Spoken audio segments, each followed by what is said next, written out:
welcome to our Rochdale online Methodist worship. And I'd like to begin by wishing you a happy new year. I hope that you had a peaceful Christmas, and I hope that you have found time just to be still for a while. I'm going to start with some words of assurance, because I think at the beginning of a new year, at the beginning of a new journey, there's always some fear, some trepidation. There's always some, am I going to make it? And there's always that, what's in store? Because of course, we never know, do we, what is in store. This week, we're reminded that we're invited. We've been to see the stable. We've followed the star. We've sat with the shepherds. We've followed the wise men, and here we are. We've seen the light. Maybe you've seen light that you've never seen before. Maybe this last Christmas was a time when you did draw close to God, when you have seen something new. But what's certain, there's a lot more in store. So, some words of assurance that go like this. They're based on a little passage from Isaiah. I have called you by your name, and you are mine. So you need to put your name into the slot. Before I formed you in the womb, I knew you. Do not be afraid. I am with you. I have called you by your name. You are mine. Should you walk through the waters, I will be with you. They will not swallow you up. Should you walk through the fire, you will not be scorched, and the flames will not burn you. For you are precious in my eyes. Remember that you are precious in God's eyes. We're going to sing a worship song that is all about desiring to be with God, to be in your presence. This is my desire. I hope that's yours too.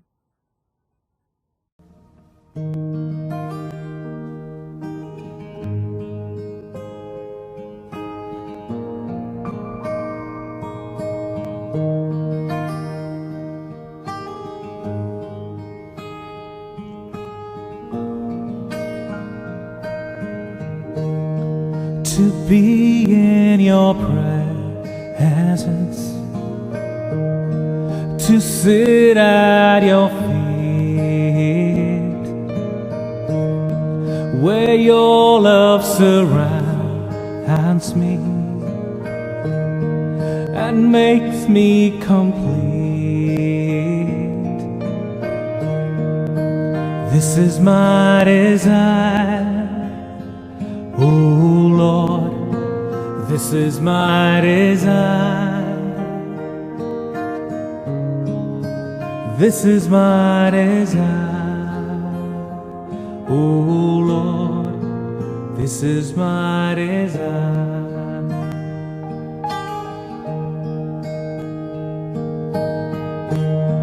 To rest in your presence, no rushing away,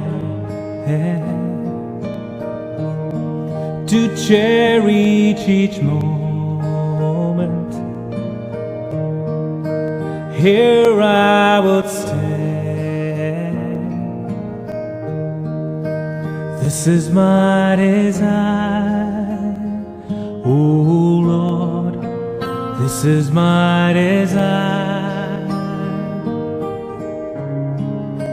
This is my desire, oh Lord, this is my desire.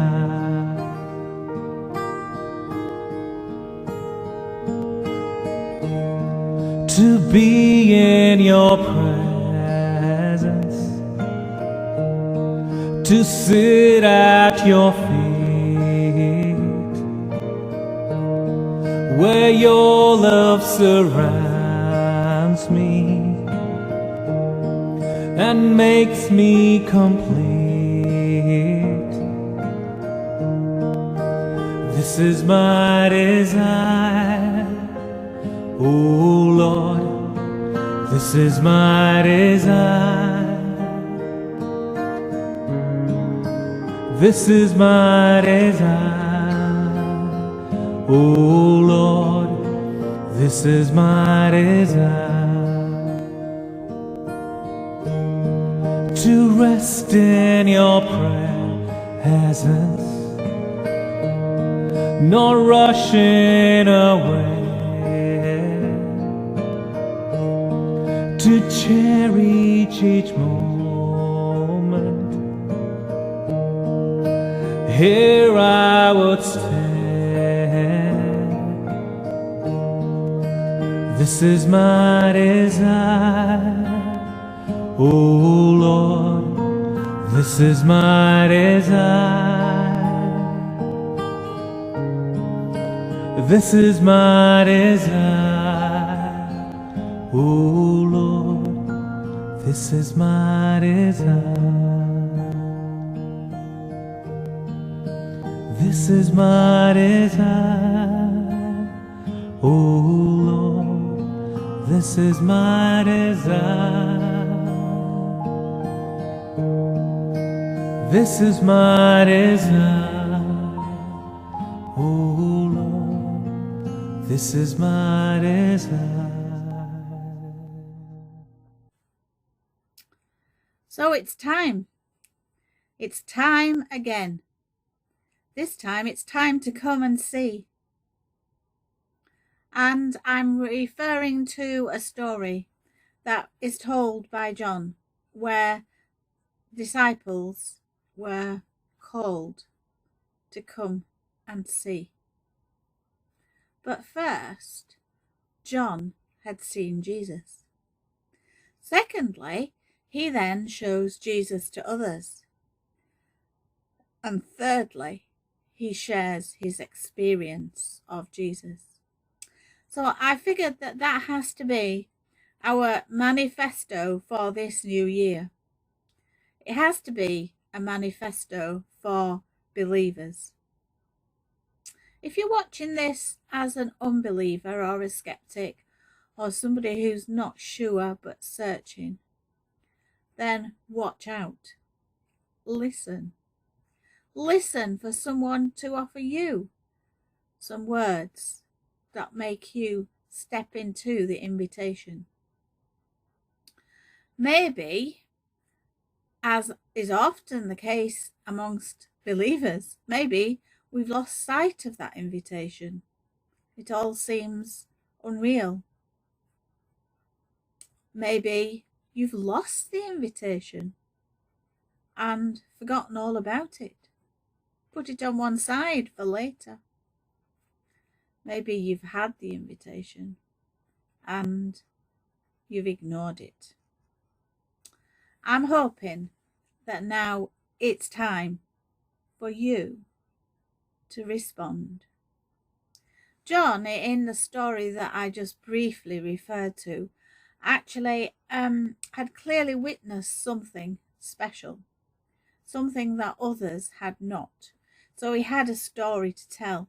And the thing that he'd witnessed was the Holy Spirit coming down on Jesus, and then words just coming out of the sky. You are my son. I love you.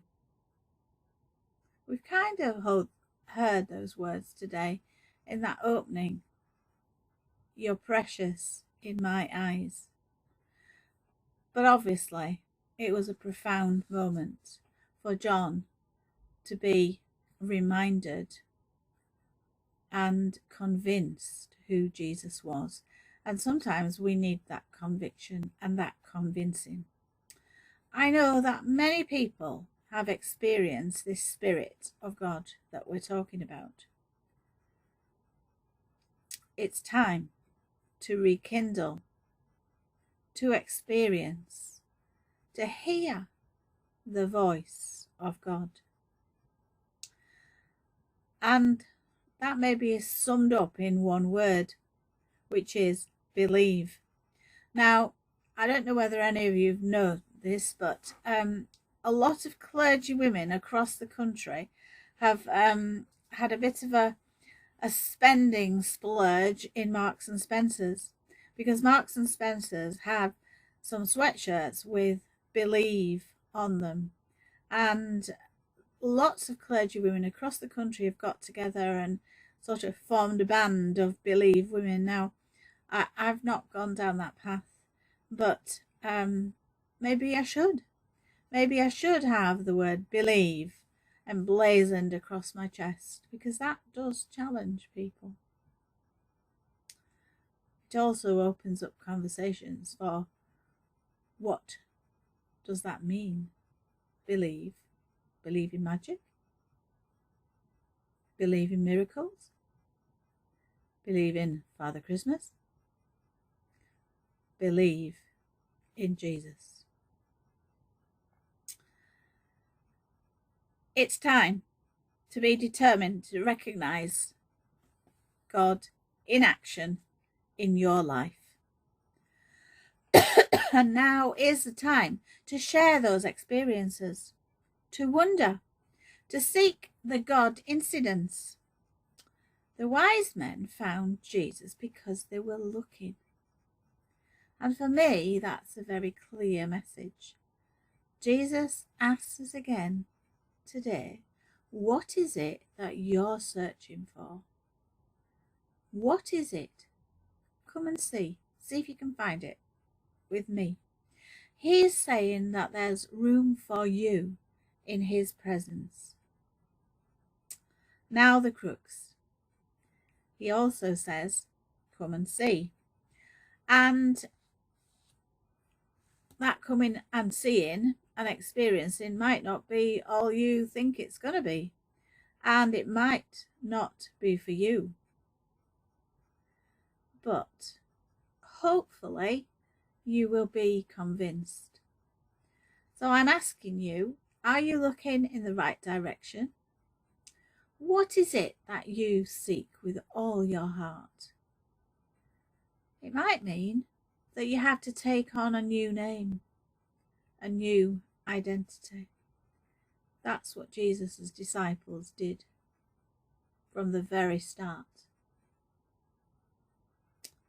God isn't waiting around for us to invite him into our lives. Instead, he is inviting us into his.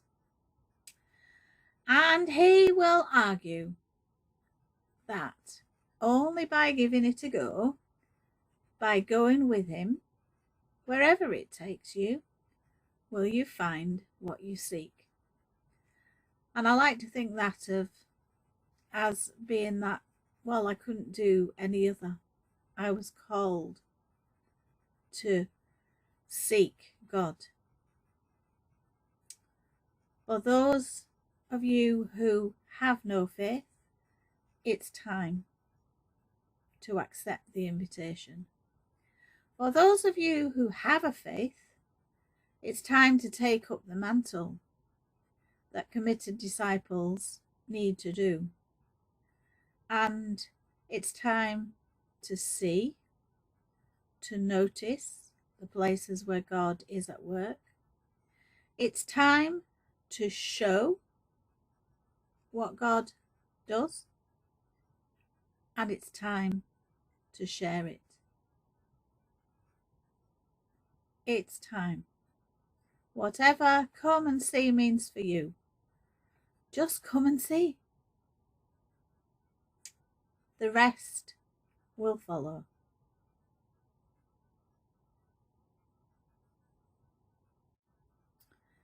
The month of January for the Methodist Church often means a covenant service. It's a time when we renew our promises. And it is a time to say, this is my desire, that I want to follow you. And it's also time to worship, So we're going to end this time together with another song, I Will Worship.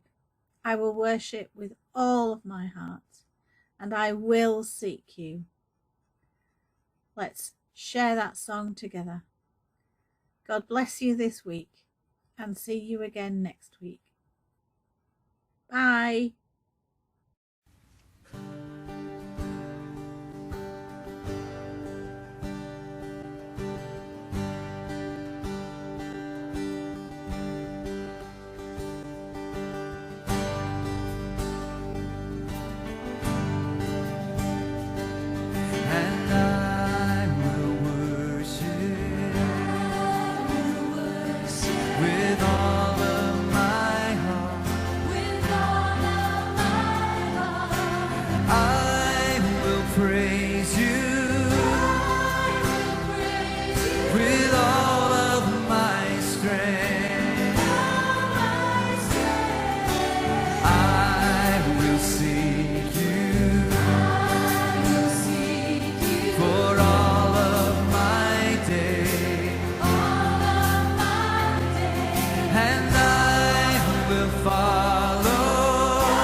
think of things right now that you want to give to the Lord for this year. When you say, I give you everything, what does that mean?